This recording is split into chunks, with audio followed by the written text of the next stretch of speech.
Muy buenas a todos, bienvenidos a un nuevo episodio de Cero Ingeniero, episodio número 16. Yo soy Javi. Y yo soy Rodri. Y en este episodio tenemos a un invitado, como siempre, para mí muy especial. Su nombre es Carlos Muñoz, bienvenido. Muchas gracias. Muchas gracias por haber venido.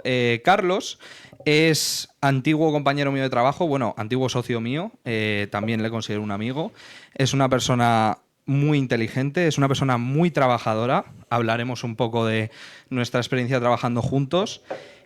Pero vamos a empezar el podcast hablando de dónde está él ahora y qué es lo que está haciendo. Porque para tener 25 años, que es un chavalito muy joven, o por lo menos yo le veo así, está trabajando de Operation Manager en Uber Eats, aquí en España, en Madrid. Cuéntanos un poquito de qué va tu curro y luego ya te iré preguntando más. Vale, perfecto. Pues te cuento un poco. Uber es una compañía gigante, ¿vale? Es una compañía que tiene sede en San Francisco y estas compañías estadounidenses, las compañías tech, son compañías que tienen un producto hecho brutal, ¿vale? Pero luego es muy complicado llevarlo a cada uno de los mercados, ¿vale? Porque su producto es código, básicamente, software. Su producto es software y... O una idea, ¿no? Incluso... Sí, son ideas a veces, o sea, simplemente como conectar diferentes cosas y es una cosa que puede funcionar bien en un sitio, pero para hacerlo escalable y para llevarlo a otros países, o sea, puede ser muy diferente. Por ejemplo, el tema de Uber Eats, donde estoy trabajando yo ahora, es muy diferente cómo lo puedes aplicar y montar en Estados Unidos.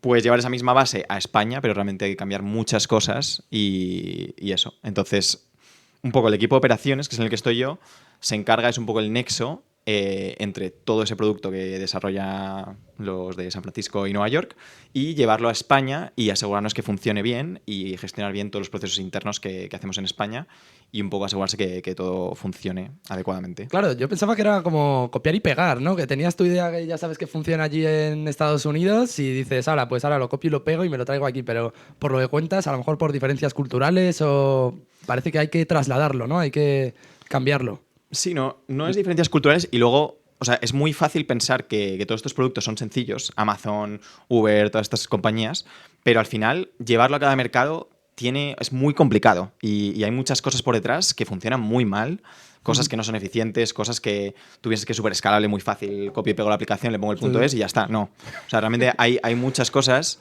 y, por ejemplo, en Uber Eats realmente es un mercado en el que es un sector complicado. Tú tienes que tener bastantes patas del negocio, tienes que, lo primero, tener selección, tener restaurantes, tener tiendas para vender. Eso es hiperlocal, o sea, no puedes traerlo de Estados Unidos y traerlo aquí. Luego tienes que tener cómo repartirlo y luego tienes que tener, pues eso, un poco una estrategia de cómo llegar a los clientes, porque no es fácil llegar a un cliente teniendo Uber Eats en Estados Unidos, o sea, tienes también que penetrar el mercado de España. Suena que un poquito a que la empresa tiene mucha parte de marketing, de comercial y también un poco como de operaciones. Entonces mi pregunta un poco es, ¿qué hace un ingeniero o qué es lo que busca Uber Eats de un ingeniero en organización? Que hablaremos un poco más del grado que ha hecho él más adelante. Trabajando en Uber, ¿o qué es lo que busca Uber Eats de un ingeniero en organización? Vale, pues esta pregunta, lo primero, es muy diferente dependiendo de qué rol. O sea, por suerte, como ingenieros, conozco ingenieros en muchos tipos de puestos. En el mío en específico, que es un equipo de operaciones local, lo que buscan es varias cosas. Lo primero, necesitamos ser un nexo entre toda la parte técnica de Estados Unidos y lo que nos viene de producto, ¿vale? Entonces hay que conocer un poco la parte técnica, no hay que ser experto, no hay que programarlo, no hay que tal, pero hay que conocerlo. Hay que entender código. No tiene por qué ser entender código, a veces, ¿Vale? a veces es una ecuación, literalmente. O sea, puede ser un modelo de machine learning, simplemente saber cómo funcionan las cosas o entender un proceso. Vale. Entonces tienes un poco que entender esa parte técnica y tienes que entender un poco la parte del negocio y de la estrategia. Una gran parte de nuestro trabajo es, lo primero, extraer datos y sacar conclusiones de esos datos. Entonces hay mucha parte de estadística, mucha parte también de... No es programación como tal, pero es SQL, que es saber sacar los datos de esa base de datos, saber tratarlos. Y luego otra gran parte es montar procesos. Entonces, realmente una parte muy importante de nuestro trabajo localmente es buscar eficiencias y conseguir como que cosas que antes se tardaban mucho tiempo o necesitabas muchas personas para hacer, pues poder hacerlo de manera más escalable y un poco aportar a Uber como compañía eso, esa escalabilidad y esa... Realmente nosotros es un poco raro decirlo así, pero nuestro trabajo es como que no dependa de nosotros el negocio. Claro. ¿Vale? Que eso es una cosa chunguísima. que Yo me funcione- sentiría súper raro. Que funcione solo, ¿no? Que funcione solo. Que esté muy bien automatizado todo y Claro, ¿y cómo es la sensación de estar asegurándote de que el negocio, que estás haciéndole un trabajo para que ellos no te necesiten, para que quieran seguir teniéndote en la empresa? A mí me encanta esa sensación, lo primero. O sea, no es algo que te... No funciona como que tú terminas el trabajo, automatizas y te echan. No, eso no funciona así. O sea, realmente un trabajo que has dejado montado bien el proceso y funciona solo es un triunfo. Entonces, probablemente te lleven a hacerlo con otra parte del negocio o te movilicen como a una parte de management, de supervisión o todo ese tipo de cosas. Pero realmente para mí, un trabajo bien hecho es un trabajo que no tienes que volver a hacer. Y Eso mola. ¿Tienes alguno en mente que nos puedas contar de alguna eficiencia que hayáis conseguido aquí en Uber Eats últimamente? pues nosotros, bueno, cuando yo no estaba en la compañía, realmente esto no es un ejemplo mío, es un ejemplo que han traído los ingenieros, pero gracias al equipo local un poco lo implementan en España. Pero realmente en el mercado hay muchos imbalances, ¿vale? O sea, hay veces que tenemos mucha demanda y poca oferta para poder llegar a esa demanda, y hay veces que es al revés, que tenemos demasiada oferta y se pueden hacer fulfill a todos los trips sin ningún problema. Había un momento en el que había gente pendiente del mercado a tiempo real, es decir, que se quedaba el viernes por la noche atentos a ver cómo podían disminuir a lo mejor los radios de los restaurantes, ¿vale? Esto es una cosa que se hace para poder llegar y dar más abasto a más pedidos en menos tiempo, ¿vale? Cuando no tienes suficientes formas de repartirlo. O sea, que imagínate que este restaurante tiene este radio de acción para dar comida. Si hay mucha gente que está pidiendo, le quitan la oferta a toda esta gente para que pueda hacer más pedidos más rápido, de que puedan ir y volver y así hacer este restaurante más pedidos, el de aquí más y así, ¿no? Ese es un poco el concepto. Sí, es el concepto. Y había gente que se encargaba solo de estar aumentando y disminuyendo de esos estudiar el radios. radio óptimo, ¿no? No estudiar el radio óptimo, sino de quedarse el domingo por la noche, que a lo mejor puede ser un día fuerte, a ver a cuánto lo tenía que bajar para que no petase Manualmente. todo. Sí. Entonces, es una locura. Y esto es una cosa que se llevó al equipo global de Uber, y entonces unos ingenieros decían una formulita, y con esa formulita, pues ahora lo que sucede es que básicamente a tiempo real coges bastantes inputs, ¿vale? Que realmente Uber es muy bueno en esto porque la tecnología y lo complicado es que a tiempo real sabe quiénes están pidiendo, en plan cuánta demanda hay, todo esto. Entonces, estos ingenieros diseñan este algoritmo para poder hacer esto de manera escalable, y un poco nosotros lo que tenemos que hacer es llevarlo a nuestro terreno y decidir un poco cómo funciona esto. Entonces, nosotros podemos a lo mejor configurar de que, oye, nuestras maneras de atacar a la demanda es o reducir las zonas o aumentar un poco los precios. Entonces, aquí es un poco donde se combina esa parte de, oye, nosotros se lo pedimos, identificamos esa necesidad. Aumentar los precios, en plan de, lo pongo más caro. Claro, ¿nunca has visto en las aplicaciones cuando pone alta demanda Sí. y te cobran un poco más? Y te cobran más. ¿Y para qué hacen eso?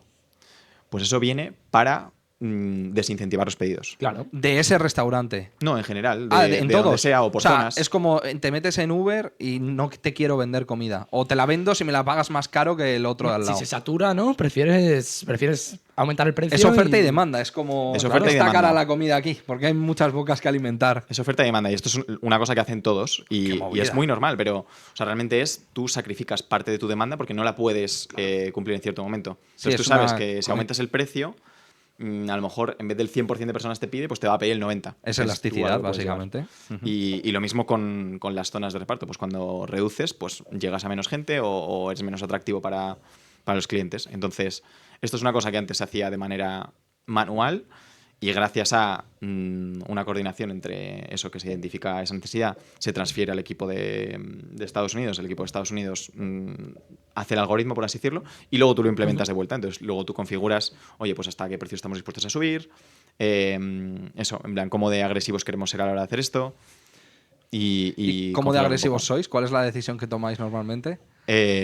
Sinceramente, la suerte es que alguien lo configuró y ya nos ha tocado. Entonces es un trabajo bien hecho, porque realmente no nos lleva tiempo. Y hay una cosa que es que intento inculcar lo máximo posible, pero este algoritmo, o sea, se puede hacer challenge, o sea, puedes dudar de él o puedes atacarlo, pero al final lo ha hecho gente en plan que son matemáticos, o sea, son cosas que están muy bien hechas y que han funcionado durante mucho tiempo para todos los países. Entonces, yo una de las cosas que intento que el equipo, sobre todo de negocio, no haga es centrarse en lo que está mal de esto y confiar un poco en todo esto. Entonces, eso, uno de los trabajos que más he hecho durante estos años es un poco intentar dar confianza a esas métricas que nos llegan del equipo de Global y esos outputs de los procesos bien montados. Y dejar que fluya solo, en vez de gastar tiempo en cuestionarlo. Has dicho que este proceso realmente como que lo han resuelto un equipo de matemáticos. O sea, que también hay cabida en este tipo de técnicos en estas empresas, ¿no? Resolver problemas, porque al final lo que cuentas a mí me suena a problema matemático total. Ah, están Sí. haciendo Inteligencia números. artificial, modelos matemáticos, big data, bases de datos. Y te quería preguntar, ¿tú tienes fondo para poder entender esas cosas? ¿Se te asigna a ti esas tareas o se subcontrata un perfil ya mucho más técnico? Vale, es muy buena pregunta. Cómo funciona un poco la dinámica es, realmente, el equipo que te diseña eso, hay varias capas, ¿vale? O sea, por una parte estamos los equipos de operaciones, que a pie de calle, por así decirlo, a pie de cañón, que vemos un poco lo que pasa más del negocio. Luego hay otra capa, que estas suelen ya estar en Estados Unidos o donde esté todo el equipo técnico, ¿vale? Que la siguiente capa es los product managers, se llaman, ¿vale? Que son los que traducen un poco todas las necesidades que les da el equipo de operaciones y se lo traducen a idioma friki, no sé cómo decirlo, pero idioma muy de esta gente, o sea, que solo sabe programar y son muy listos, pero solo de lo suyo, o sea, de verdad, Claro. pero o sea, Sí, son sí. gente que admirable, pero como que no saben ir más allá de los números. Entonces, se lo traducen y luego este equipo realmente son físicos y matemáticos, o sea, no hay ya casi el perfil de ingeniero, no sé si tiene cabida o no, pero realmente son ingenieros y matemáticos, o sea, perdón, físicos y matemáticos la mayoría. Y ellos ya se sientan con los números, ven a ver cómo hacerlo todo, hacen sus fórmulas y luego es cuando ya nos llega de vuelta a nosotros y sí que yo tengo que ser capaz de entender, a lo mejor no llegar todo el razonamiento y poder hacerlo todo hasta donde han llegado ellos, pero a mí me tienen que dar un algoritmo y yo tengo que ser capaz de entenderlo. Y tengo que poder traducir yo a idioma muy de negocio, a todos mis equipos comerciales, qué estamos haciendo. Porque nos estabas comentando que hay como una especie de apuestas, subastas de ideas que os traen desde Estados Unidos y que los distintos Uber Eats de Europa, bueno, del resto de países, deciden si implementan eso en su aplicación o no. Sí, un poco cómo funciona el proceso es, realmente casi todo surge de equipos de negocio. Ajá. Entonces los equipos de negocio, cada año o cada 6 meses, depende un poco, mandamos una lista de cosas que queremos. Vale. De todo. O sea, es la lista de la compra. Entonces se hace una lista de la compra y luego se agrupa a nivel a lo mejor Europa, se agrupa a nivel Estados Unidos y luego se agrupa a nivel global. Y entonces, en base a prioridad, se les da la lista de la compra a este equipo de Estados Unidos y ellos un poco ven que es factible o no y eligen varias cosas para coger. Y todas estas compañías, realmente su objetivo es el escalar y ser global. Entonces, si desarrollan algo para que les hemos pedido como España, lo intentan hacer deploy en todo el mundo. O sea, no tiene sentido como solo quedarse en un país. Entonces, ahí es cuando nos llegan esas subastas de ideas, que realmente, o sea, cada semana tenemos una reunión y nos llega, oye, podemos implementar esto en tu mercado. Ahora han metido, por ejemplo, que puedes pedir, cuando haces un pedido, puedes meter como cosas de 2 tiendas diferentes en tu misma cesta. Y nos las apañamos para que llegue. Entonces, todo ese tipo de cosas son cosas que nos han llegado de parte de... que no hemos pedido necesariamente nosotros, pero que nos han llegado. Entonces, el equipo de operaciones se encarga de ver cómo llevarlo a tierra. Y eso. Yo tengo una pregunta sobre este tema de los matemáticos que traducen, o sea, tienes a los de Product Management Sí. que traducen a los técnicos, digamos. Esa comunicación, o sea, luego al final, por ejemplo, yo es que tengo un amigo que trabaja en una consultora y trabaja mucho con PowerPoint, con dashboards y todo. Eso al final es la manera de traducir todos esos números y todas esas matemáticas para el Product Manager, ¿no? Pues te diría que sí. Hay muchas traducciones por el camino, pero te diría que esa es la traducción que hacemos nosotros de operaciones de los datos al negocio. O sea, eso sí que hacemos mucho trabajo hay mucho de hacer presentaciones o dashboards Eso es. y mostrar los datos. ¿A quién se las mostráis? ¿Tú a quién le enseñas las presentaciones? Pues a lo mejor se puede mostrar o al equipo directivo o a los jefes comerciales que tienen que tomar ciertas decisiones o al equipo de estrategia o a nosotros mismos para decidir hacia un lado o hacia otro. Entonces, sucede mucho, la verdad. Es la vía de comunicación, ¿no? De sacar, porque el matemático se hace sus modelos de programación, recopila los datos y cómo eso lo trasladas para toma de decisiones, ¿no? Pues lo tienes que meter en... Yo es que tengo muchos recuerdos de muchas histogramas de barritas, de quesos, de tal, ¿sabes? Y con eso al final es como los datos condensados y luego ya viene el manager y toma decisiones, ¿no? En cuanto a eso.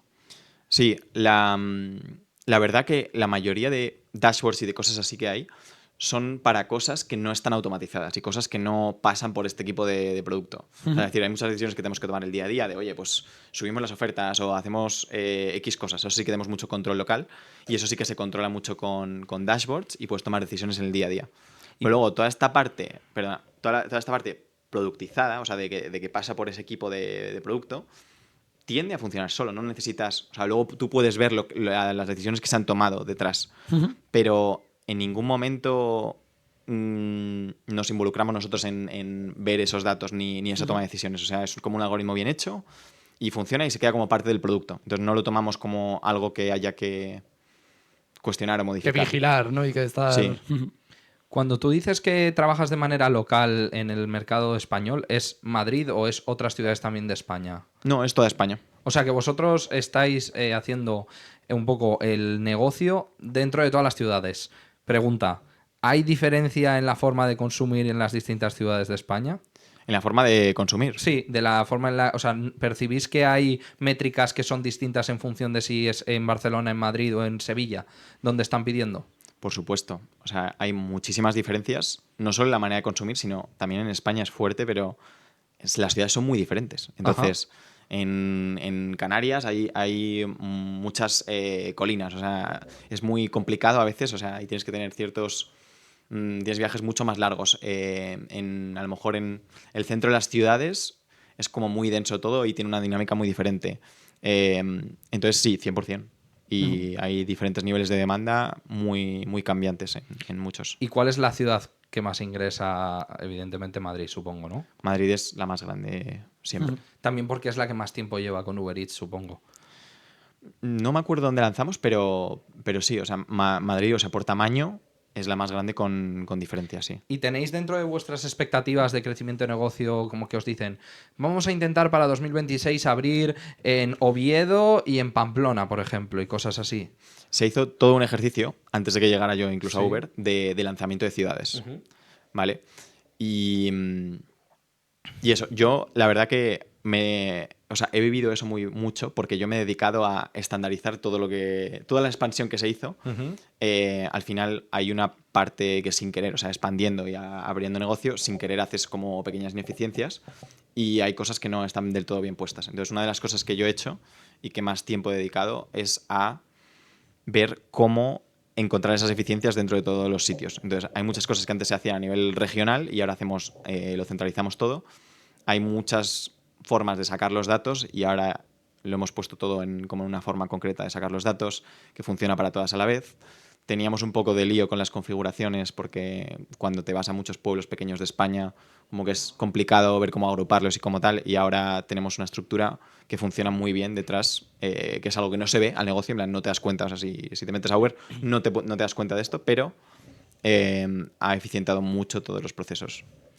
Y cuando vosotros tomáis decisiones que son importantes para el negocio, que es una mejora de la aplicación o lo que sea, ¿sois vosotros los encargados de avisar a los de marketing para que hagan una buena publicidad de ello? Y si no se lo decís, ¿no se entera nadie o cómo funciona eso? Sí, eso pasa mucho. Sobre todo cosas que realmente al usuario final no hay tanta necesidad de avisarle porque eso ya con la propia hace dentro aplicación de se la dan aplicación, cuenta o lo ven claro. como algo bueno, o sea, es como un cambio de la aplicación. Pero sí que tenemos unos partners que son los restaurantes y que son Claro. realmente negocios que dependen también de nosotros para subsistir. Y hay cosas que sí que hay que comunicar y eso se hace, pues eso. Nosotros primero se lo comunicamos a los equipos comerciales y los equipos comerciales ya ven cómo trasladárselo a... Tiene que ser un poco marrón y un poco jaleo estar todo el rato en contacto con los restaurantes, ¿no? Y gestionando porque cada restaurante es de un tipo, el dueño del negocio, a lo mejor en un italiano, el pibe es realmente un tío napolitano raro y luego el otro es de otro restaurante, lo que sea. es complicado, o sea, ¿tenéis como alguna especie de protocolo de... No sé si vosotros comunicáis con ellos o no? Primero, claro. Sí, tenemos una comunicación muy activa. De hecho, tenemos un equipo muy grande y muy bueno. La verdad que yo he aprendido muchísimo solo escuchando cómo negocian, cómo hablan, cómo tratan. O sea, pero realmente tenemos un servicio muy bueno hacia los restaurantes. Que esto es para las marcas o las cuentas más grandes. Y luego también tenemos un equipo entero dedicado a todo el long tail que llamamos, que son todos aquellos pequeños que también necesitan servicio y ayuda. Y intentamos darles el mejor servicio y a través de los recursos que podemos. Y de hecho ahora están haciendo iniciativas muy, muy interesantes con IA, que de verdad les dan un servicio como muy personalizado, que les llama, incluso la IA les cuenta, les dice cómo solucionar cosas.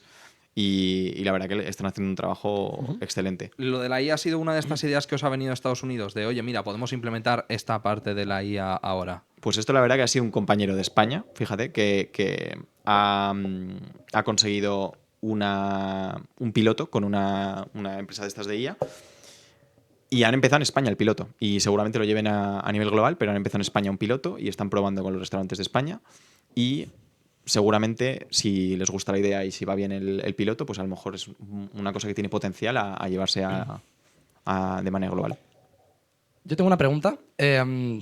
Tú como ingeniero de organización, ¿qué es lo que más te gusta de trabajar en Uber Eats? Lo que más me gusta, de verdad, es la variedad de mi trabajo.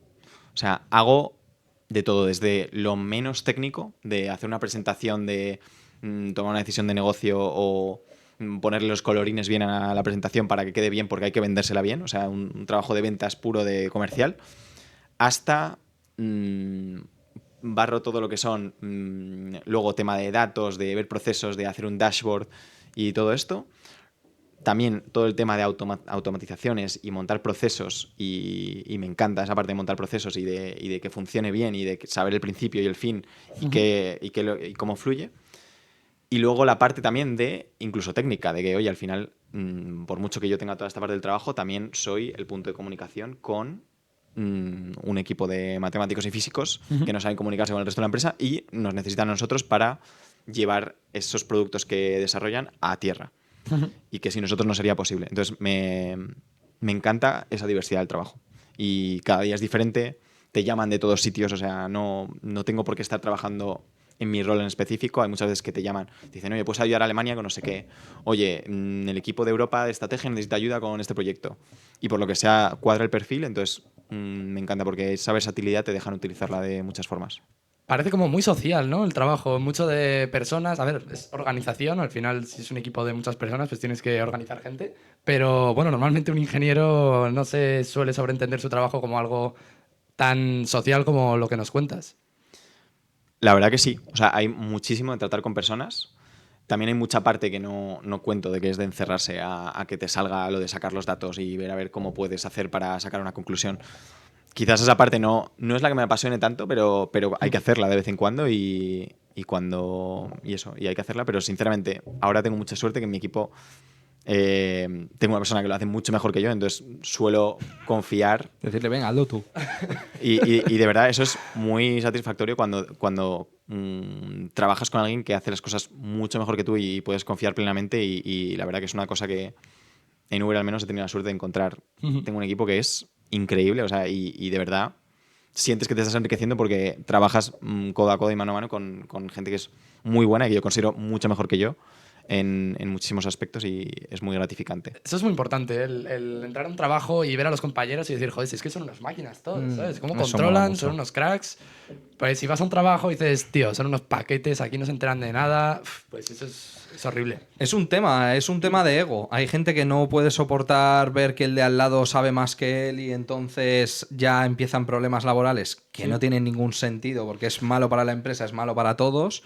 Y gente, porque cuando Charlie dice, no, yo es que veo a la gente de mi equipo y son mucho mejores que yo y tal, él es un tío muy humilde, pero él es un tío que es muy máquina, ¿sabes? Él ya, yo he tenido esa sensación trabajando con él, por ejemplo. Entonces, tener no solo una buena capacidad de trabajo, sino tener la humildad de ver también lo bueno en la gente, de ver que te suman, de ver que si este tío es muy bueno en esto, yo tampoco me voy a empecinar a que lo tengo que hacer yo y tal. Es esa parte social de la que hablas tú, que probablemente a ti se te dé bien y que te ayuda en tu trabajo, porque en tu carrera laboral has tenido un buen desarrollo. Quiero decir, Ahora vamos por ahí, ¿no? efectivamente. Ahora vamos para atrás. Has tenido un buen desarrollo porque de manera económica, siendo lo joven que eres, pues se podría decir que pronto has estado cobrando ya unos buenos sueldos, pero no ha sido regalado. Tú has trabajado mucho para llegar ahí, ¿verdad? Entonces, te pregunto, primero vamos a hablar de tu anterior trabajo y luego hablamos de bandas salariales. ¿Cuál fue el anterior trabajo que tuviste? Antes trabajaba en Amazon en Luxemburgo. Y en Amazon en Luxemburgo, o sea, para empezar, ¿cómo es el proceso de tú estar currando en Luxemburgo con un buen sueldo, que hablaremos luego de él, a venirte a Madrid a trabajar en Uber? O sea, ¿cómo fue esa conexión? Bueno, ahí hay decisiones un poco personales que Ajá. también a veces afectan. Que no queda otra, vaya. Que no queda otra. Entonces, yo llevaba con mi novia muchos años, me fui a Luxemburgo aún así, y estuve unos años allí y me encantó, pero un poco tomé la decisión de, o sea, por llegar a un paso más de nuestra relación, tomé la decisión de ese compromiso de venir de vuelta. También, la verdad que lo encajé muy bien porque justo me apetecía mucho un cambio en el momento de esto. Ahora te cuento un poco del trabajo, pero de vez en cuando, o sea, siento que quiero cambiar, o sea, muy a menudo. Ahora llevo más o menos un año y medio en Uber, a ver cuánto... O sea, seguro que aguanto algo más, pero sí que es verdad que a los 2-3 años siempre tendrán ganas de cambiar y hacer algo nuevo. Entonces ya justo llegó esa etapa en Amazon y la verdad que me cuadraba bien personalmente y decidí un poco por lanzarme a este trabajo de Uber, que eso, estuve bastante tiempo detrás de él y justo salió y se dio la oportunidad. ¿Qué era lo que hacías en Amazon en Luxemburgo? En Amazon, te cuento de primeras porque, o sea, promocioné Sí. en medio y cambié de trabajo. Entonces, de primeras, la verdad que yo llegué a Luxemburgo y era un equipo central, es decir, que nosotros llevábamos Europa y África, ¿vale? Y era un equipo en el departamento financiero, ¿vale? Entonces, este equipo era de controllers como tal, o sea, es un rol de controller muy simple. ¿Qué pasa? En Amazon los números son gigantes. Entonces, yo llegué, me dicen, tú tranquilo que te ha tocado lo más pequeño de todo. O sea, no vas a tener casi responsabilidad. 50 millones de euros al mes que tenía que asegurarme que estaban bien pagados. Era en la parte de costes de transporte. ¿Vale? O sea, no os imagináis lo que se puede gastar Amazon en transporte.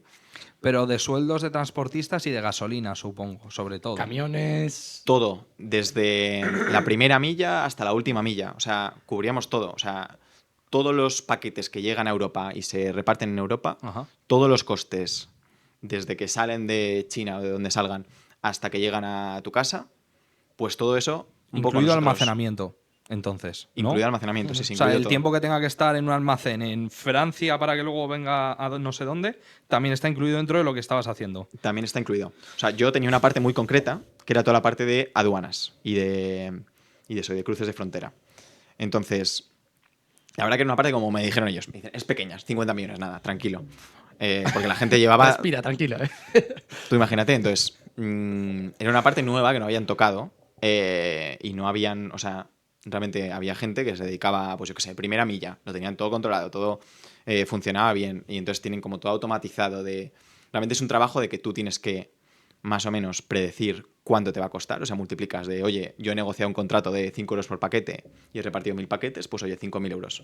¿Me ha llegado la factura de 5000 euros o de 5100? Y esos descuadres, ver, ¿vale? O sea, es un trabajo muy simple en papel. Si hubiera 3 facturas, no haría falta nadie. ¿Qué pasa? Que con el volumen que tiene, hacía falta mucho trabajo. Entonces, había secciones que estaban muy automatizadas y ya llevaban mucho tiempo y eran sencillas. Y esta estaba un poco inexplorada y me dijeron, oye, mira a ver qué haces y apáñatelas. Entonces, llegaba el primer mes y entonces había que cerrar. Entonces, tú tenías como lo que habían predecido y tenías lo que al final habían cobrado. Y era desastroso. O sea, los otros a lo mejor se hacían menos de un 1% de diferencia o cosas así, y esto a lo mejor un mes pues podía fallar en un 10-20% fácil. O sea, que eran Siempre 5 para mal, ¿no? millones, 5 o 10 millones descuadrados Me todos los descuadran, meses. sí, sí.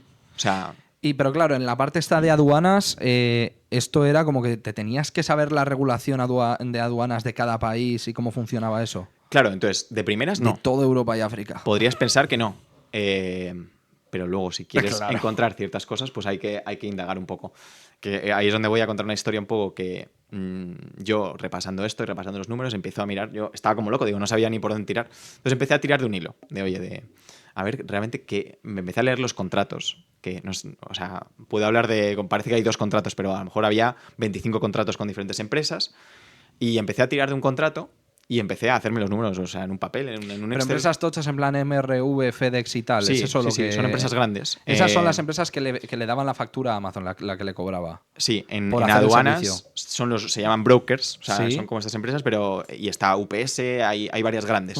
En cada país trabajabais con varias. No tiene por qué, pero sí que se diversifican mucho en quienes contratan. Entonces, la verdad que había bastantes. Tú te encargabas de la parte de todo lo que se cobra a través de que el paquete llega a España y España dice, no, es que aquí hay que pagar un 21% de IVA y esto se ha cobrado sin IVA. Sí, es más de todo el cruce de fronteras. Y no tiene por qué ser en España, de hecho muchas veces no pasa en España, Vale. porque la Unión Europea muchas cosas llegan a Rotterdam y a diferentes puertos. Vale. Entonces, esto suele suceder en ciertos puertos. O ¿En sea, dónde llegan los paquetes desde China? Claro, desde O sea, es para fuera entrar de en la Unión Europea. Sí. Claro, porque en España ya una vez está dentro de la Unión Europea no se preocupan de eso, ya Claro, está llega y consensuado. ya está. Sí, sí. Vale. O sea, esto es Unión Europea. Unión Europea y de hecho era reciente lo del tema del Brexit y también había mucho volumen de negocio entre Inglaterra y Europa. Ostras, eso es un marrón. Hacia ambos sitios. Claro, eso es un marrón. Entonces, eso. O sea, Encontraste el hilo, te pusiste a tirar de él y ¿qué pasaba? me puse a tirar del hilo. Entonces empecé a hacerme el cálculo. Yo, en plan, a ver si sale una factura. O sea, empecé con una. Y digo, no me sale. Otra factura, no me sale. Otra factura, no me sale. Total, me di cuenta de un fallo súper tonto. Que era que, o sea, ellos te cobran como por línea que entregan al gobierno, ¿vale? O sea, tú tienes que hacer presentar un escrito de aduanas y entonces va como por líneas.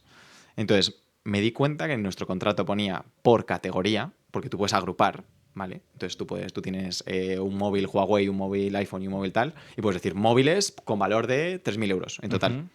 O puedes poner una por cada uno. Un móvil, no sé, un Móvil de tal marca, móvil de tal marca. En vez de 500 putos móviles y ya Sí. está. Vale. Entonces, me di cuenta que estaban haciendo una por una.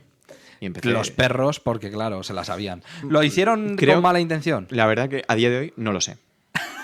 No lo sé. Pues vaya putada de respuesta. Tú. La empresa se puede saber quiénes eran los que estaban. Porque eran solo unos los que estaban haciendo el descuadre. Era con Kerry, que es una empresa gigante. No la conozco. Sinceramente, yo creo que fue un error. O sea, de que de verdad no estaban cobrando y que en su sistema lo tenían así Por puesto. ignorancia. Pero bueno, o sea, ellos realmente estaban viendo que les llegaba bastante. Yo soy el dueño de Kerry y digo, tú, que aquí pone por línea, loco, ponme en los caracteres amplísimos y demás. Obviamente. Móviles rojos y Claro, móviles azules. Me pones interlineado triple, ¿vale? Sí. Y entonces nada, empiezo a tirar y yo digo, voy a calcular a ver cuánto es esto. Digo, a lo mejor es un error pequeño o puede tal. Total, que al final, desde que habíamos empezado el contrato, eran 5 millones de euros que nos habían cobrado de más. Y esto, o sea, llevaba 3 o 4 meses y de repente, pues eso, en plan, encontré esto y se los llegaron a devolver a Amazon. 5 millones de euros. O sea, con carácter retroactivo y todo. Sí. La leche. O sea, no solo modificaron la conducta, o sea, quiero decir, dejaron de hacerlo, sino que les ganaste 5 millones de pavos. Bueno, ganar, sí. O sea, eran suyos en primer lugar, pero No, los encontré. o sea, sí. Estaban perdidísimos. Escucha, ¿y cuántas horas de tu tiempo le dedicaste para ganar 5 millones de euros? Pues muy poco, la verdad que, o sea, una vez te caes, realmente es muy poco, o sea, porque realmente una vez ves el problema, o sea, lo que lleva mucho tiempo es como entender todo desde el principio, pero ya te digo, o sea, era nuevo, no llevaba más de 3 meses ahí. Y no te abrieron una botella de champán. ¿Y crees que otra o persona algo? cualquiera lo Me hubiera dieron las encontrado en tu posición? ¿El qué, perdón? ¿Crees que una persona cualquiera que hubiera entrado en tu lugar lo hubiese encontrado? O a lo mejor fue una curiosidad tuya o una iniciativa tuya. Esto más es una particular. cosa que, sinceramente, cualquier persona con curiosidad suficiente y que esté dispuesto a llegar al nivel de detalle, quizás lo hubiera encontrado. Sí, que no estaba escondidísimo. Realmente ahí había un problema, había que solucionarlo y tal. Tirar del hilo, Pero ¿no? tú, Era- pues, quiero decir, seleccionaron bien a la persona porque cumpliste con el trabajo. Yo me lo pasé muy bien, la verdad. Eso para los primeros 3 meses me... Pero y cuando descubriste eso, dejó de haber ese descuadre. ¿Eso era lo único que hacía el descuadre? No, había Había muchos más. Sí. ¿Y había las muchos otras más. cosas? ¿Tienes alguna otra Entonces, chula que pasase? Luego, durante un año, me dediqué a montar el proceso bien oye, o sea, realmente lo que tienes que hacer es automatizar ambos lados. Hay una parte que llamas Manifest, que es donde tú, como haces tu predicción de cuánto va a costar, entonces me encargué de que todo eso estaba bien puesto. Sí. Y luego hay otra parte de que tú ingieres las facturas y tiene que como que cuadrar con las fechas y, o sea, no es tan fácil. Entonces me dediqué luego todo el año a montar el proceso para que eso cuadrase bien y que hubiera mucho más tal. Y sobre todo, que no dependiera de mí y que estuviera automatizado. Entonces, Y ese día me despidieron Claro. de Amazon. Es que esto es como una filosofía, ¿no? Nos has contado también charlando antes que eso es la filosofía de un ingeniero de organización, es montar procesos que sean independientes ya de la persona, que funcionen solos, ¿no? ¿Eso nos puedes contar un poco más? sí. Por ejemplo, en este caso, en Amazon pasaba mucho, y luego os cuento un tema de la India, pero nosotros, aparte del equipo de Luxemburgo, teníamos un equipo de apoyo en la India, literalmente. O sea, que si necesitas ayuda, oye, 5 personas te pueden ayudar a esto. Los indios scammers, de repente se ponía el turn on y trabajaban para Amazon. Es broma. esto no lo vamos a Tenían poner. mucho nivel, la verdad, ¿eh? Eran O sea, muy buenos, o sea, eran buenos programadores eran- y de todo. Bueno, hay de todo tipo de trabajo, o sea, pero sí que es verdad que tenían un service center enorme. O sea, era de 20.000 personas ahí trabajando y de verdad, o sea, son gente muy buena, tienen estructuras, o sea, muy profesional. Luego te contaré porque me mandaron allí después de un tiempo A la India. A la India, estuve casi un mes allí. Em, Comiendo picante. Comiendo picante, la verdad. Buenísimo, sí, sí. Además, es una ciudad que tiene muy buena comida. Entonces, nada, o sea, era un proceso que llevaba mucho esfuerzo, mucho tiempo y tenía que estar una persona de la India casi a tiempo completo con este tema, incluso a veces 2. Y eso, o sea, al final del proceso conseguimos, a base de con queries y montar diferentes partes del proceso, perdón, que me ponga a utilizar como términos de tal, pero al final lo que es un proceso. Entonces conseguimos que se automatizara todo y que todo más o menos cayera en lo que vemos a final de mes, que era como un dashboard que básicamente tú comparas, y ahí se podían tomar decisiones mucho más fáciles. Y así que eran descuadres como muy similares a los que podía tener otras líneas de costes más grandes. Ya un orden de magnitud inferior, ¿no? Ya más razonables. Sí. Y Cuando te fuiste, ¿recuerdas en qué porcentaje de descuadre lo dejaste? es que me acuerdo justo cuando me fui se lió por otra cosa, entonces no llegué a ver No viste el resultado. no vi el spoiler, pero ¿Y recuerdas por qué se lió? ¿Qué es lo que pudo pasar? es que ahí, o sea, podía pasar, era el día a día, o sea, realmente tenía un Claro. equipo entero contratado para tal. De hecho, cosas de menos de 250.000 euros no ni se lo decíamos al manager, no hacía falta, o sea, no tenías ni que reportarlo porque era como algo que estaba visto normal.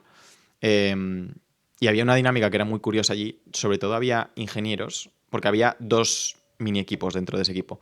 Una parte que eran los controles de finanzas y otra parte que eran los Business Intelligence Engineer, que ahí de hecho conozco gente de la uni que ha acabado en ese puesto. Y entonces los Business Intelligence Engineers se dedicaban a montar estos procesos más automáticamente y los Finance Controllers simplemente se dedicaban a, oye, analizar un poco y a final de mes ver a ver un poco qué decisiones tomaban y eso. Y entonces a mí me pusieron en esto que no tenía ayuda de nadie porque no tenía suficiente volumen como para que me ayudase el equipo de ingenieros, entonces tuve que hacer un poco el híbrido y me llevé muy bien con este equipo y ahí me dio mucha curiosidad a todo el tema este de datos y de ver cómo montar automatizaciones y todo esto. Entiendo que cuando estabas currando en Amazon todavía programar con IA no estaba estandarizado, pero ahora cuando estás en Uber sí que está estandarizado. Sí. ¿Cuánto usan Amazon y Uber inteligencia artificial para procesar sobre todo datos y hacer programación? Pues es una buena pregunta. Hay casos de uso en la que se usa directamente para eso, para analizar datos o para ver diferentes cosas. Por ejemplo, cuando tú estás haciendo una oferta a un supermercado muy grande que tiene 1000 ubicaciones, Sí. antes tenías que o picar a mano las ubicaciones y ver si te cuadran con donde vas tú, o ahora con la IA es mágico. O sea, tenemos un prompt que te dice, oye, latitud, longitud y si está en un mercado que ofrecemos servicios o no. O sea, son aplicaciones concretas, pero te diría que o sea, a mí la IA me ha cambiado, o sea, realmente te empodera muchísimo, porque yo antes no podía no saber Python, pero sé los básicos de programar, y entonces ahora con la IA es increíble, o sea, porque voy a una velocidad, me cambio de lenguaje de programación, o sea, me pongo yo a hacer cosas que antes no podía hacer, y realmente necesitas muchos menos recursos de personas de lo que necesitabas antes. Y una persona te saca el trabajo de 5 o 6 si sabe utilizarlo bien. ¿Y ellos os dan la IA como herramienta o la pagáis por fuera? De manera personal. En ambas nos la daban y la verdad que tanto Uber está apostando muchísimo por la IA y la verdad que nos facilitan todas y tenemos muchísimas herramientas que ayudan mucho. Y Amazon, ellos mismos eran inversores de compañías de IA, que creo que se compraron la de Anthropic, se llama, que tiene, Sí, Anthropic. que tiene Claude. Amazon ha comprado Anthropic. Hace mucho, sí, que la Anda, no compró. sabía. o al menos tenían una parte. Y entonces o sea, ya al principio no estaba cuando yo llegué justo, pero llegó en medio. Y desde el primer momento la verdad que nos metimos a ello y cambia bastante el panorama. Sí, ¿no? Se hacen mucho más eficientes todos los procesos y toda la historia. Nos estabas comentando que te habían hecho una promoción mientras estabas trabajando en Amazon, es decir, como que te ascendieron dentro. ¿Tú crees que estaba relacionado con lo de que les ahorraste los 5 millones de pavos? Sí, bueno, o sea, estuve un año trabajando. O sea, O sea, fue después de un año. O sea, que hiciste más cosas con méritos, Está aparte claro, de esto. pero quiero decir, toda esa parte de que ellos veían que tú no parabas de ahorrarles dinero es lo que les llevó a promocionarte. Sí, de hecho tuve mucha suerte porque realmente en estas compañías que ya están un poco más establecidas tienes una serie de años que cumplir a la hora de promocionar, ¿vale? Entonces, en Uber, por ejemplo, son unos 2 años, en Amazon es lo mismo, o sea, son compañías muy parecidas Sí. en cuanto a cultura y tal. Y en Amazon tuve la suerte de que me hicieron una excepción. Y eso, creo que fue justo al llevar 1 año y 3 meses o así poco. Y no había cumplido todavía y pudieron hacer una excepción. Y un poco me promocionaron a un puesto, ya me sacaron de ahí porque ya no hacía falta. Y esa parte de mi trabajo La había de controller solucionado. le llegó a otro controller que le ocupaba unas horas.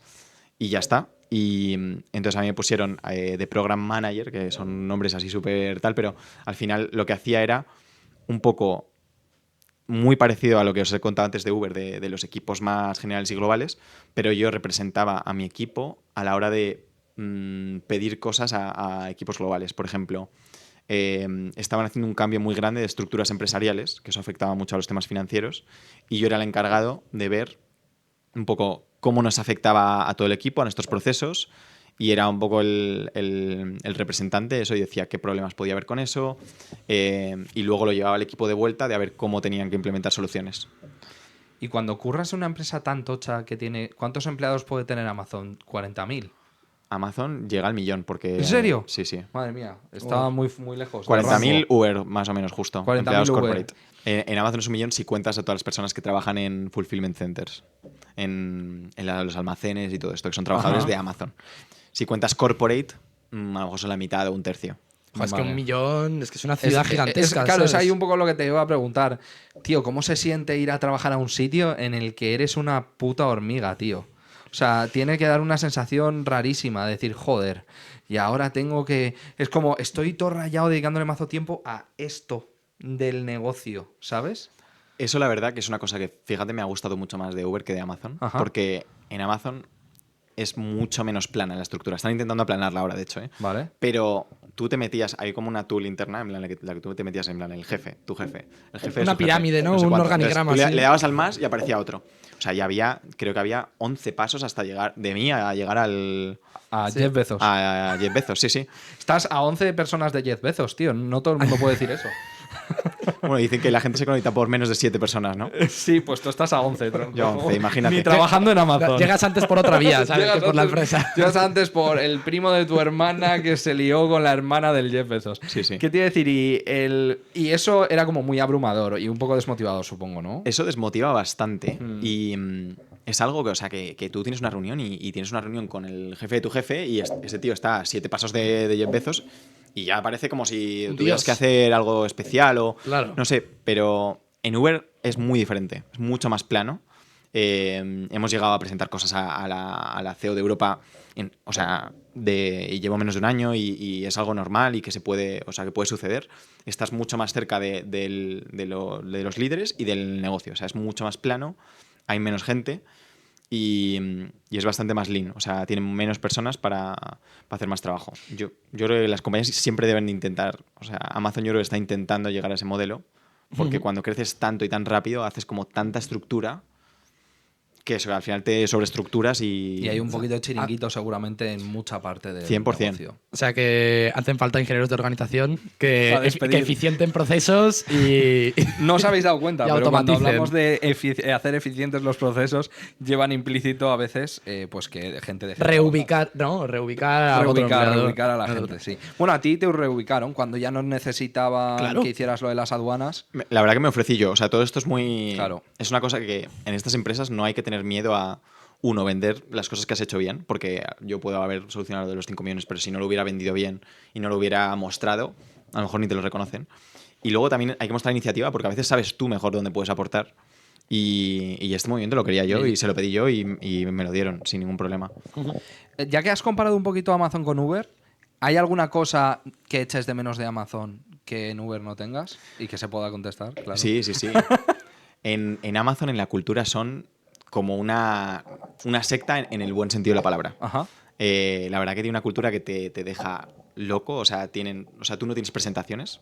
Están prohibidos los PowerPoints. Anda, qué Entonces, curioso. Sí, se lo he escuchado 10 veces, ¿no? Me suena, Sí, seguro. En un podcast de estos lo Tenéis que habrá contado escribir 10 veces. libros, hijos de puta. No, que no puedes perder tanto tiempo de empresa, de Claro. reuniones y tal.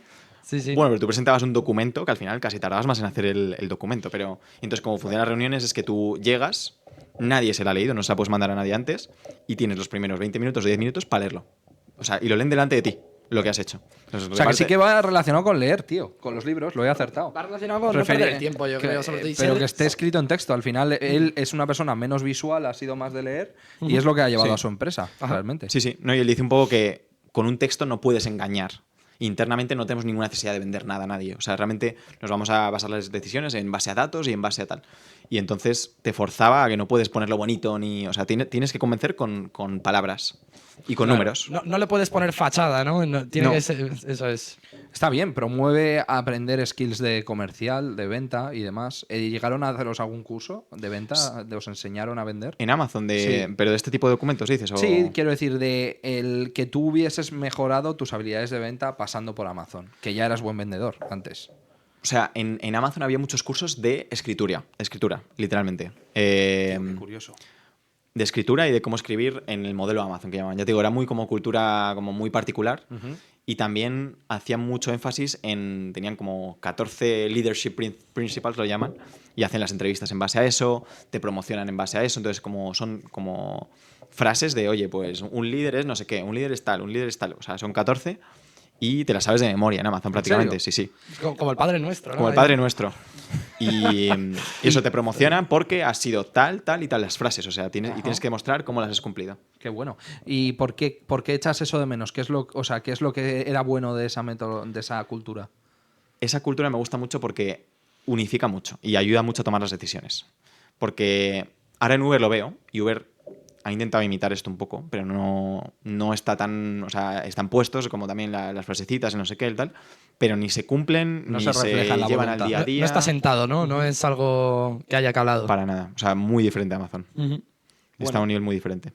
Está bien. Me has comentado que habías ido a la India y que me querías contar por qué. Sí, ¿no? Y entonces, una de estas cosas que hice una vez pasé Program Manager es que me mandaron a gestionar un poco al equipo de la India y a ver cómo podíamos reorganizarlo y cómo podíamos hacer tal. Entonces me pasé un mes en la India que me encantó, conociendo al equipo. Y este equipo sí que eran creo que 500 personas, algo así, o sea, una barbaridad. Ejército, ¿eh? Un equipo gigante. Entonces, Sí, ¿no te asustaba un poco? No, o sea, no te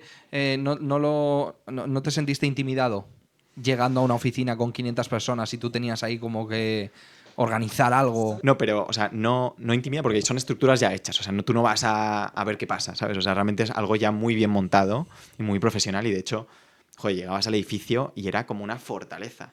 O sea, era como una especie de rascacielos, un edificio chulísimo con cristales, pero todo vallado, con una verja electrificada, con guardias con pistolas en plan en cada puerta. Y llegabas ahí, entrabas y era como un pequeño paraíso. Porque la India no sé si habéis estado, pero es intensa. O sea, en la calle es intensa, pasan muchas cosas. Aquí un café, aquí un tal, aquí una persona.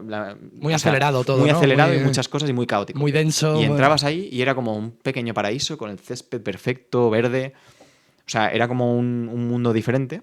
Es como entrar a Google, ¿no? De repente templo. pasas de... Algo así, sí.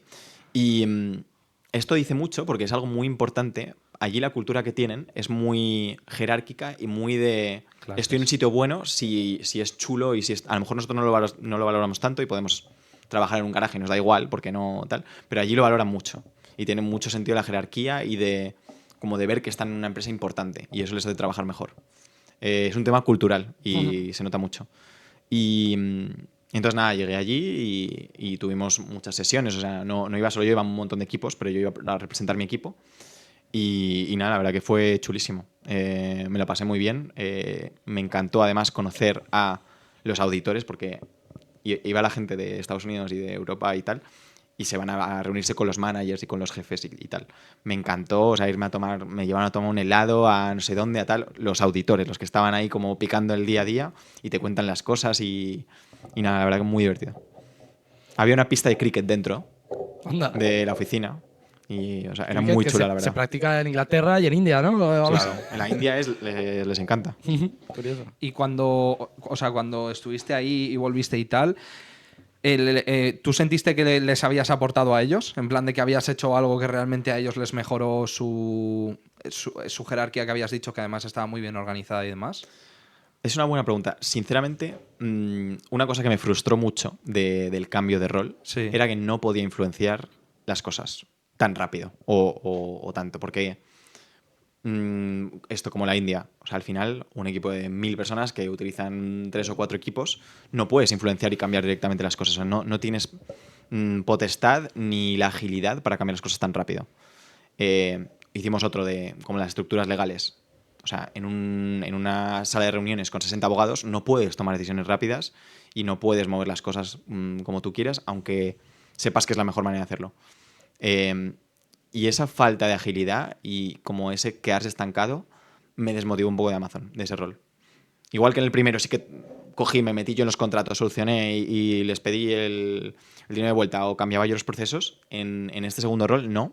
Y eso me frustró mucho y ahí empecé a buscar un trabajo nuevo. Claro, al final te define mucho a ti como persona, ¿no? De que tú te sientes muy cómodo estando en puestos en los que sean muy ágiles, en los que haya que tomar decisiones rápidas, haya que hacer cambios y que vayan a vayan a influir mucho en el negocio, por así decirlo. Está guay porque es un poco lo que decías tú, que tener claro en qué eres bueno y qué es lo que le puedes aportar a la empresa te puede llevar a guiarles a tu mejor puesto y a lo mejor que ellos pueden sacar de ti, ¿sabes? Entonces, bueno, Sí. es interesante. Sí, sí. Y ahora... Ah, perdón, ibas a decir No, algo? iba a decir, o sea, que fue una decisión explícita, o sea, yo quería cambiarme, me molaba mucho el mundillo de Amazon, pero tenía clarísimo que quería ir a un equipo como más cerca del negocio y más pequeño. Entonces, como que el punto intermedio justo, pues cuadró que era esto que encontré, así que la verdad, que salió muy bien. Bien, hemos comparado un poquito a Uber y a Amazon en tema de estructura o de cultura y demás, y ahora vamos a compararles de una manera un poco fea, pero es para lo que está la gente aquí, para oírnos hablar de dinero.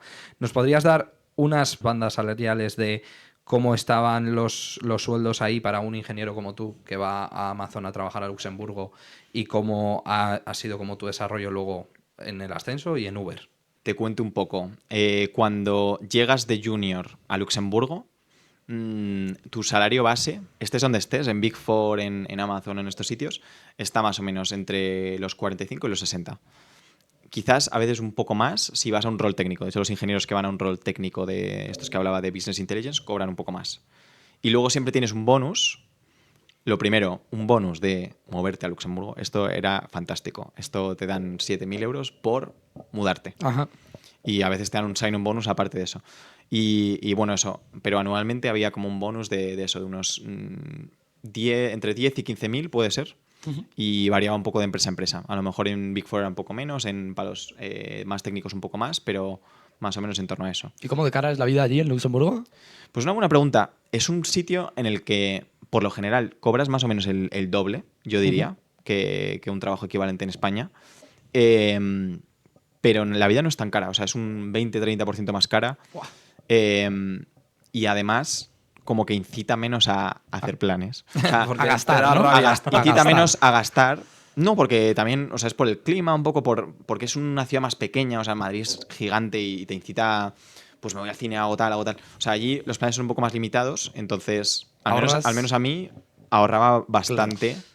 Claro, pero eso tiene un downside. Yo tengo amigos que son suizos y que lo que no les gusta de Suiza y la razón por la que viven aquí es porque esa cultura que no te incentiva a hacer planes, de una manera distinta te incentiva a trabajar más. Y como que la gente está muy obsesionada en trabajar, por lo menos en Suiza. No sé si en Luxemburgo pasa.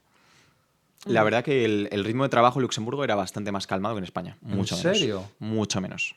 Pero una diferencia grande. Hombre, yo creo que al final, cuando vives bien, tienes buen salario, te da para comprarte, tampoco te obsesionas con el trabajo, ¿sabes? Yo creo que es un poco aquí, si vas con el agua al cuello y tal, y necesitas más y más, pero si vas a gusto, probablemente cierren el portátil, ¿no? Y desconecten. Y culturalmente también, yo creo que el norte de Europa desconecta mucho antes, Claro. como Alemania, como Holanda, o la central la tiene en Holanda. O sea, los que trabajan a nivel Europa en Uber o en Amazon, ya te digo yo que desconectan 2 horas antes que lo hacen los de España, Italia o otros países. Sí, sí, la fama esa que tiene España es un poco, o por lo menos la que percibimos de aquí, que creemos, o sea, los europeos creen que trabajamos poco, que dormimos la siesta, que tomamos el sol y luego trabajamos mucho más que ellos. Yo, todas las personas con las que he hablado que han trabajado fuera de España, menos en Suiza, me han dicho que en todos los países en los que han estado tenían la sensación de que trabajaban menos. Menos en Londres no me han dicho eso y tampoco me lo han dicho en Suiza. Bueno, O sea, que guay ahí en Luxemburgo, ¿no? Ahorrando mucho, trabajando, aprendiendo, ¿no? En un trabajo muy guay. Sí, y es muy chulo porque es una ciudad de jóvenes al final. O sea, Claro. el perfil que va. Lo primero es una ciudad que no tiene gente local. O sea, es difícil encontrar gente del Luxemburgo. En plan, son como. Esa cultural, ¿no? Es raro encontrar a gente de Luxemburgo. Entonces es todo gente de fuera, mucha gente entre eso, pues 25 y 35. Entonces, pues muy divertido. Es como un Erasmus con dinero casi. O sea. Y Luxemburgo, esto creo que lo sabía hace tiempo y se me ha olvidado, pero tiene algún tipo de beneficio fiscal y por eso van las empresas top, ¿no? Allí y tienen la sede, me quiere sonar que es algo así, ¿no? Beneficios fiscales para las empresas. Para las empresas, ¿no? El IRPF era, de hecho, muy parecido a España. El impuesto sobre sociedades a lo mejor es ridículamente bajo, ¿no? El impuesto sobre sociedades es muy bajo. Lo que sí que era muy conveniente era el impuesto de inversiones. Allí, si tenías una inversión más de 6 meses, no había, creo que un impuesto no sé, un 1% o 0%. O sea, no te cobraban a partir de los 6 meses de la inversión, en la ganancia de capital. Para que luego digan que bajar impuestos no. O subir impuestos no espanta la riqueza. Allí bajando impuestos, todas las empresas van allí y así les va de bien, ¿no? Salarios buenos. Sí. Luego hay una misconcepción de Luxemburgo, o sea, así como fun fact si queréis, pero esto que sale en los rankings del país más rico del mundo, no es verdad. O sea, es un tema de. Es una fracción, literalmente, numerador, denominador. La cosa es que en Luxemburgo trabaja mucha gente que no vive en Luxemburgo, ¿vale? Entonces, el gross per cápita, ¿vale? Claro. Se calcula, en plan, tú calculas el producto doméstico, pero claro, trabajan, o sea, ahí durante el día van. Es un país que viven 500.000 personas y durante el día trabajan 1.000.000. Y que van en avión incluso, ¿no? Me quiere sonar que la gente va. O sea, están a 20 minutos de Alemania y de tal. O sea, no te hace falta ir en avión. Claro, No sé, claro. En avión habrá seguro muchos casos, pero la mayoría en coche. Desde Alemania, Bélgica o Francia. Entonces cuenta pero no la estoy producción. entendiendo la fracción. Por- ¿Cómo es la Vale, fracción? Dale, dale. Trabajan 1.000.000 de personas. Sí. Entonces generan el producto doméstico que generaría 1.000.000 de personas. Vale. Pero luego lo divides entre la población de Luxemburgo. Entonces es injusto, porque tú lo divides entre 500.000, pero es que no tienes 500.000 Están trabajando personas. 1.500.000. Están trabajando Escucha, 1.000.000 ahí. lo que hacen no es ver cuáles son los ingresos de esas 500.000. No. Ah, No, a lo ver, hacen la por medida el- del Producto Interior Bruto no la controlo, pero yo imagino que tienes en cuenta las empresas y el beneficio de las empresas y. Imagino. Vale, pero es el país más rico en cuanto a PIB cápita, por per cápita, PIB claro. per cápita. PIB pero- que per cápita, Por pero persona. no lo que ingresa la gente, o sea, de media, ¿sabes lo que te digo? Pero bueno, que está, Claro, pero aún así que está bien, que estará- aún O sea, así pero es lo que te digo, que tienes es a- una división con truco. Sí, entiendo, pero, o sea, sigue siendo de los más altos Y- seguramente, pero. ¿Y la gente que es ahí de Luxemburgo trabajan en esas empresas así como tecnológicas o son el tío del bar, de la panadería y demás? Luxemburgo es muy curioso porque las top 10 empresas tienen una cantidad, en plan, que el 80% de la gente contratada. O sea, hay 10 empresas que tienen a todos. Que son Amazon y Son, demás, ¿no? Amazon es una de las más, que tiene 5.000, 6.000 personas ahí. El gobierno y hay un par más muy grandes. Está Cargolux, que es una empresa muy grande de transportes. Y están también las Big Four. Hay empresas muy grandes. Y eso, o sea, la verdad que la mayoría de gente trabaja en muy pocas empresas. Entonces decides venirte a España, ¿no? Y hay descenso salarial, hay aumento salarial, porque claro, estamos pasando de un país que paga muy bien a uno que no paga tan bien. Pero ¿cómo fue tu cambio? Pues tuve mucha suerte, la verdad, porque después en Amazon me promocionaron y ahí se sube pues más o menos eso, un 10-15%. Y luego, al volver aquí, tú utilizas un poco tu salario para negociar. Tuve mucha suerte que la verdad que ya Uber, al menos en donde yo apliqué, ya ofrecía un salario muy atractivo. Y la verdad que conseguí algo muy parecido. No igual, pero casi equiparable a lo que estaba haciendo allí. que volviste sin una gran rebaja y te volviste para España. Encima, el coste que te ahorrarías a lo mejor de alquiler y tal ya te termina de compensar, probablemente, ¿no? Bueno, ¿cómo está el alquiler ahora en Madrid? Sí, eso te iba a decir de alquiler. Ah, no, bueno, claro, no pagaba claro, casi claro, nada. claro. Estaba muy parecido al alquiler, de hecho. Joder. Y la suerte es que también Uber te da la facilidad de, como el bonus de por volver. O sea, la inconveniencia de volver. Te lo pagaron 2 veces. Sí. La Entonces mudanza. pude amueblar mi casa con, Qué bueno, con el dinero qué bueno. de. Y oye, ¿y os dan vales para pillar Uber Eats Sí, mensualmente? sí. O sea, aparte, os dan ahí un poquito de dinero en esas cosas. Hombre, eso Te está dan, bien. en vez de Sodexo, te dan esos créditos para que utilices la aplicación, para que la pruebes, para que veas fallos, para que. Sí. ¿Y la usas mucho? Entiendo que es encanta la única que usarás de a mi comida. novia. A mi novia le encanta. Hombre, O sea, claro. tiene la cuenta puesta y la Y verdad es que lo Colt. disfruta mucho. La usa Sí, la sí, que sí. más. Yo la verdad que o sea, a mí o sea, parece un poco raro decir eso, pero no me gusta nada pedir la comida a domicilio. Nada. ¿Prefieres ir al restaurante o...? Prefiero al restaurante. Y soy de los que siempre, si había que coger el metro, se coge el metro y no hay Uber, y punto. Y ahora, o sea, se nota que sube el nivel de vida y aporta un servicio muy, muy chulo y que ayuda mucho. Pero yo, sinceramente, o sea, si no hubiera estado ahí, no estaría gastando dinero en eso. Y luego te iba a preguntar con lo del tema de la negociación salarial. ¿Las otras personas que pueden estar haciendo lo mismo que tú están en tu banda? O sea, ¿pueden estar en tu banda o realmente crees que sí que influye mucho cómo lo negocies, aunque sea para la misma posición? Puedes influenciar hasta cierto punto. Vale. Sobre todo, las empresas que son más grandes y establecidas tienen sus bandas y, sobre todo, en puestos más junior y medios no puedes negociar mucho. Sí que es verdad que yo he tenido suerte y cuando volví a Luxemburgo, por ejemplo, a mí me negociaron no con la base, sino que te negocian un poco más con los bonuses, te juegan un poco más con otras variables o con el bonus de entrada y sí que puedes conseguir bastante. Y yo la verdad que lo digo siempre, hay que pedir y que si no, no te dan. ¿Y dónde está eso. el miedo a que te rechacen por estar pidiendo? O sea, ¿cómo gestionas esa incertidumbre? Yo creo que, o sea, es una negociación, entonces obviamente no hay que tomar el pelo a nadie, o sea, y hay que tomárselo como algo de que todo, si se habla dentro del respeto, no hay ningún problema. Claro, se trata de llegar a un acuerdo, ¿no? Claro. No de intentar... Yo hay veces, o sea, de hecho, cuando estaba aplicando para Uber, también apliqué para Fiverr y también me ofrecieron y no llegamos a un acuerdo. Y no pasa nada, o sea, simplemente yo creo que estaba en una posición muy particular y muy beneficiosa en la que yo no necesitaba trabajo. Entonces, por suerte ahí estás tú tienes más poder de negociación y tienes la disposición a decir que no. Y eso te da bastante más posibilidades de tal. Obviamente, si estás en paro y necesitas cobrar ya, Se te va a notar seguramente- ahí, va a oler a desesperación y se van a aprovechar. A ver, Bueno, o te Claro, puede obviamente. jugar una mala pasada. O sea, sí, quiero sí. decir, yo creo que esto lo hemos hablado varias veces porque es un tema recurrente. Me parece muy interesante que lo hablemos para que la gente que lo vea sepa un poco, ¿sabes? Como que tengan tablas, aunque sea por Sí. terceros. Varias personas nos han dicho que han puesto una línea roja encima de la mesa en una negociación, se ha cortado la negociación y luego la han llamado en plan, bueno, venga, va, te lo doy. Sí, o sea, sí. quiero decir es muy que... típico esto al negociar. O sea, yo he estado viajando en puestos, vas a comprar unas zapatillas y te dicen por 30 y tú le dices, no, por 15. Y sigues así y dices, nada, me voy. Y te coge, te llama y te dice, venga, por 15, toma. Pues exactamente igual, es cuando te vas, cuando empieza la negociación. Y sobre todo, pues eso, que tienes que valorar lo que... También tienes que ser muy consciente del valor que aportas, ¿no?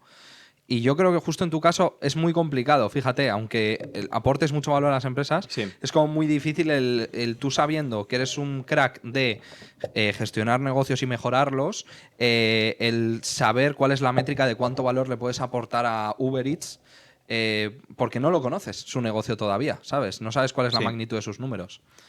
Cuesta mucho, la verdad. Y además, una entrevista de 1 hora, yo ahora entrevistando lo valoro mucho porque no conoces a la gente también en 1 hora y o sea, puede ir hacia cualquier lado. Entonces es muy difícil valorar a la gente en esas entrevistas.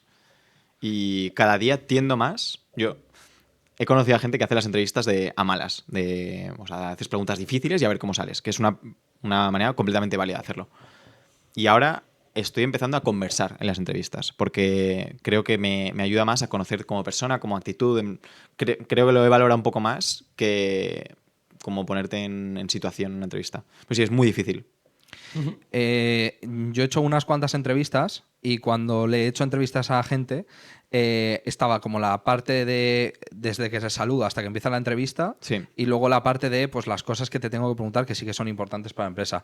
Y para mí ese momento desde que le doy la mano a alguien hasta que me siento ya a preguntarle las cosas No te voy a decir que es un sí 100%, o sea, que puedo tomar la decisión del sí, pero sí puedo tomar la decisión del no, pero rapidísimo. Sí. O sea, yo puedo sentarme en una mesa, hacerte la entrevista y desde la primera pregunta que te estoy haciendo ya sé que no te voy a coger. Pero lo que pasa es que no te voy a decir, bueno, ya te puedes ir, ¿sabes? No has o sea, pasado- que sí, yo creo que es bueno lo que dices. Y de hecho creo que hacerle a la persona sentir cómoda en esa conversación y que no se dé cuenta que esa es la entrevista, Sí. eso te ayuda mucho más a saber lo que estás viendo, ¿sabes? Sí. ¿Te ha pasado que alguien te la ha liado? Que en la entrevista parecía la polla, no sé qué tal, y luego le habéis contratado y no ha dado la talla. Ha pasado. Sobre todo es más complicado con... O sea, es muy fácil contratar a gente que está en un entorno parecido a ti porque sabes cómo son. De hecho, en España, o sea, al final tenemos un equipo de ingenieros, o sea, somos todos ingenieros de la Politécnica o de CAI, y al final como que sueles tirar mucho hacia tu propia casa. Pero cuando tienes que contratar a alguien de fuera, como culturalmente es muy diferente y no sabes si te van por un lado o por otro, te venden muy bien las cosas o no, y a lo mejor es muy complicado. Más difícil cuando es culturalmente diferente. Y a mí, un italiano, pues una vez o sea, eso, le teníamos que contratar y la verdad que hizo una entrevista alucinante, o sea, se vendió como si fuera... Y luego lo intentó mucho, la verdad, o sea, por el camino, o sea, no es que tuviera una mala actitud, pero no cuajó. Y eso, pues no. O sea, era una beca y al final de la beca, pues no. No se les renovó. No se les renovó. Nunca sabes por dónde te va a salir, ¿no? Al final es imposible acertar. Para ir terminando con la entrevista, me gustaría preguntarte un poco sobre tema de actitud y también una experiencia que has tenido muy buena. ¿Cuáles son las cosas que tú crees que debería de tener, o sea, cuáles son las cosas que tú has visto que tienes o que te gustan hacer, que sí que crees que aportan valor y que marcan la diferencia, que hace que la gente te tenga en cuenta y que poco a poco vayas escalando? Yo, sinceramente, va a sonar súper cliché, pero lo primero es la actitud y las ganas. O sea, te tiene que fascinar y te tienes que obsesionar con lo que haces. Eso es una manera muy fácil de triunfar en algo, porque llegas mucho más lejos que los otros simplemente por ganas y por ocio. O sea, yo voy al trabajo encantado, voy feliz. A veces me cuesta un poco desconectar, o sea, y eso luego te puede causar problemas en otros lados, pero yo amo lo que hago y de verdad me vuelco, o sea, me encanta y me obsesiono con una idea y la persigo hasta el final y eso te da mucha ventaja respecto al resto. Luego hay otra parte ya más importante de hay que formarse y hay que... no tiene por qué ser solo la carrera, sino también, o sea, una vez estás en la empresa y una vez estás ya trabajando, tienes que seguir leyendo, tienes que seguir dándote cuenta de cosas, como hay que tener el ego muy bajado y ver un poco lo que sucede alrededor y coger y aprender lecciones de diferentes sitios. O sea, creo que hay que estar siempre como alerta en ese sentido y seguir reformándote y no pensar que ya lo tienes todo claro. No Entonces, yo creo que acomodarte, ¿no? No creerte más listo que no los demás. estancarte. Claro. es un poco de ambas, o sea, ni creerte más listo que los demás, ni estancarte. O sea, siempre hay que estar como reinventándote. En el Yo creo que con momento- esas dos, Son sinceramente... dos buenos consejos. Porque además es algo que todo el mundo puede hacer. O sea, no tienes que tener una habilidad innata para poner eso en práctica en tu vida. En plan de, tío, es súper normal que hables con gente y pienses, este es un puto tonto, ¿sabes? Pues Bueno, dejar de actuar así. Al menos lo puedes pensar, pero al menos que no lo. Yo creo que más que los demás actúes de es esa sobre manera. ti mismo, ¿no? En el momento que te crees que lo sabes todo, ya no vas a aprender nada nuevo. Entonces, yo creo que es más que cómo ves a los demás, que también es importante, es cómo te ves a ti de, buah, yo es que ya lo sé todo. O sea, Claro. ahí ya es cuando te quedas en el sitio. Y eso te lleva también a decir, oye, no, es que no lo sé todo, lo que quiero es aprender más y evolucionar y demás. Y bueno, llevando a la última cosa muy gorda que yo creo que has hecho, después de estar trabajando en la startup y demás, hiciste un proceso de gestionar un negocio, que no era tuyo además, o más o menos. Entonces, si nos puedes contar un poco esta historia. Sí, fue un poco aleatorio, la verdad. O sea, yo me acuerdo que lo hacía, o sea, porque me apetecía ganar dinero y porque llevamos un poco de tiempo en la startup con 0 euros de sueldo. Entonces me puse a sustituir una clase de inglés. Me llamaron y yo a veces daba clases de inglés. Y una semana pues tuvieron una baja en una guardería, de hecho, en un campamento, eran niños muy pequeños.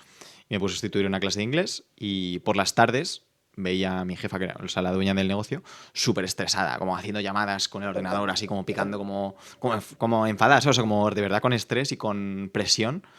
Y me acuerdo, o sea, el mismo lunes me acerqué y digo, oye, ¿necesitas ayuda? ¿Te puedo ayudar con algo? Y ella, la verdad, que es una persona fascinante, o sea, americana, súper emprendedora, súper tal. Me dice, pues sí, o sea, cogió la oportunidad y dijo, pues sí, ¿me puedes intentar ayudar con esto? Y eso, estuve todas las tardes como ayudándole con diferentes cosas, también súper aleatorias, desde hacer una llamada a vender no sé qué, a organizar unos datos que tenía que archivar unos papeles. Total, que termina la semana y me dice el viernes, dice, quédate. O sea, no puedo ahora operar sin ti, o sea, te pago un sueldo, lo que quieras. Y me acuerdo que estaba en toda la parte comercial y desde hacer llamadas yo, o sea, era una parte muy grande de mi trabajo. Me acuerdo vendí, o sea, no sé si fueron casi 50.000 euros en campamentos de verano en unos días, que con eso pagamos las nóminas de los profesores. Y luego toda la gestión del CRM y de los datos de los clientes, y monté como toda la base de datos, todo como el plan de marketing y tal, y me dejó llevarlo todo a mí. Incluso hubo un momento que me dice, tal, Carlos, no tengo tiempo. Dice, ¿puedes pagar tú las nóminas y llevar las cuentas? Me dio el Excel con las cuentas. O sea, como empezó a confiar en mí y a darme todo. Y hubo un momento que, de verdad, o sea, estaba yo gestionando un poco todo. Pero encantado, ¿eh? O sea, y ella enseñándome y de verdad, o sea, como mano a mano, y ella concentrándose en la parte un poco más de producto, en la parte un poco más de contratar a más profesores y tal. Y ese tándem me encantó. Y a día de hoy me arrepiento un poco de haberlo dejado. Lo dejé porque tenía el Erasmus cogido, o sea, y ya tenía fecha de caducidad antes de empezar. Yo le dije, oye, tal día me voy a Alemania y lo siento. Entonces, a día de hoy me arrepiento un poco. Porque no fructiferó la empresa y siento que podría haber cambiado la ruta Del negocio. del negocio. Y eso, o sea, siento que no traicioné porque en todo momento fue muy transparente. Pero al final no era tampoco tu negocio, tú no tenías esa responsabilidad. Bastante hiciste, tronco, o sea, él estaba pues dando clases, o sea, siendo como un tío que va de vez en cuando a dar una clase de inglés para ganarse 20 eurillos y de repente le tocó estar gestionando el negocio durante, ¿cuánto? 5 meses fue, más o menos, ¿no? sí, más o menos. Y estaba en segundo. Claro, pero Estabas es que en eso, segundo de carrera, él. Bueno, Él segundo, estaba en tercero, no me acuerdo, sí. Estaba, sí, en segundo o en tercero, sí. es que eso es muy representativo de la proactividad que estás demostrando, ¿sabes? Porque cualquier otro hubiera ido, hubiera dado su clase, hubiera visto a la pobre dueña del negocio y hubiera dicho, uy, esto tiene mala pinta, y se hubiera pirado a lo mejor. Sí. Yo creo que esa es una de las claves que no has dicho, pero que sí que te dan que te dan mucho éxito, que hacen que ganes mucho, que es que eres muy proactivo y preguntas mucho y siempre estás dispuesto a meterte en un puto marrón tochísimo, que es justo lo que nadie quiere hacer en un curro. Todo el mundo quiere llegar a trabajar, a hacer su movida y que no le calienten mucho la cabeza. Y también yo creo eso, que demuestras como un interés genuino, ¿sabes? Como que de verdad te apetecía, te ponen eso, la base de datos, el negocio, la estrategia de marketing, y tú, yo creo, te imagino ahí tan contento, ¿sabes? Diciendo, vamos a hacer esto. Eso, claro, eso es como el episodio anterior que hemos tenido a un ingeniero eléctrico que dice que le sale solo, que era algo que de pequeño le gustaba hacerlo. Pues yo creo que es igual, es algo ahí que te sale de dentro y eso es imparable. Y con esto me gustaría hilarlo un poco con lo del tema del grado. Tú al final has estudiado 2 carreras, porque has estudiado la carrera de la universidad y la carrera de la calle. Porque, La carrera de la vida. Claro, porque no te has esperado a tener el grado para realmente ponerte a currar y aprender cosas y pillar habilidades y demás. Entonces, ¿el grado crees que sí que fue necesario o que fue algo que te aportó? Esto he ido cambiando opinión a lo largo de los años.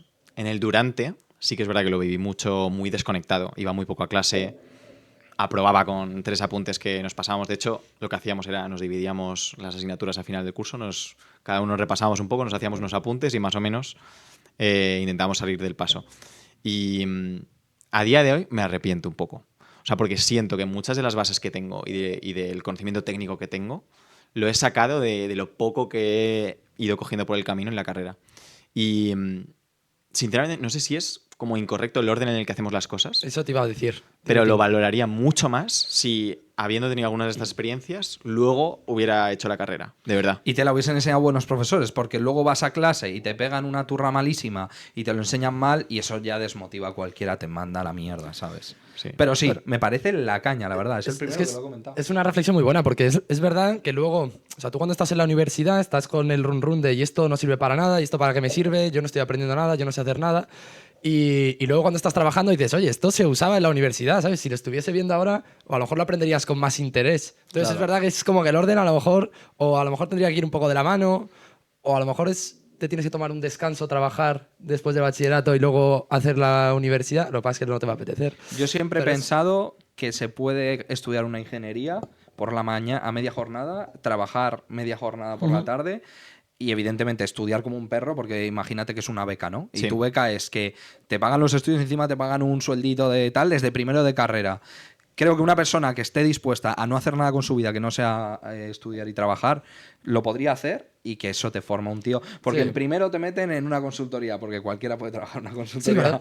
En segundo ya te meten en un sitio en el que hay que programar, hacer algo de cálculo, algo que esté relacionado con números. En tercero ya un poquito más de termo, de tal. O sea, y ya en cuarto empezar a usar programas más tochos de A ver, ANSYS y si demás. vas a media jornada tardarías a lo mejor 5 o 6 años.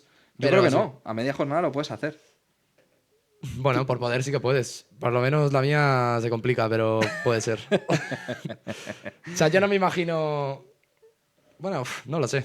Hay gente para todo, la verdad. Habría Pero que se currar complica mucho, más, sería muy Es complicado. que ya no sé si es cuestión de tiempo. Tú Es puedes- que esa es otra. Es que también otra de las cosas que hemos hablado mucho es que las carreras tienen demasiadas asignaturas Claro, por curso. efectivamente. Sí. Entonces también a lo mejor eso habría que revisarlo Sí. un poco. O sea, yo estoy pensando en mi tercero de carrera y era imposible. claro, no parabas en ningún momento. Tercero de carrera en industriales también es una locura. Es demasiado. Pues tío, me ha gustado mucho que hayas venido. Creo que lo hemos tocado todo. La razón por la que estás aquí, tío, es porque yo en mis alumnos veo que la gran mayoría de ellos, o que muchos alumnos que tengo, estudian una ingeniería porque les gustaría trabajar de cosas que no siempre son trabajos tan técnicos, sino que a lo mejor están más relacionados con la consultoría, con finanzas y con también desarrollo de negocio, ¿no? Consultoría estratégica. A mí me parece que eres el ejemplo perfecto de un ingeniero que trabaja de esas cosas. Y creo que todas esas personas que estudian una ingeniería y que saben que no quieren trabajar en cosas técnicas, pero que les gustaría ser ingenieros y tener una parte como de formación más tal, tú has hecho trabajos ideales para ellos y creo que puede ser un buen referente para que, bueno, si hay algo que se pueden llevar, que se lo lleven. Así que me alegro mucho de que hayas venido a acompañarnos, de que hayas compartido tu historia con nosotros. Muchísimas gracias por venir. Encantado. Muchísimas gracias a vosotros. Y espero que os sirva, que tengáis un buen día, sed felices. Chao.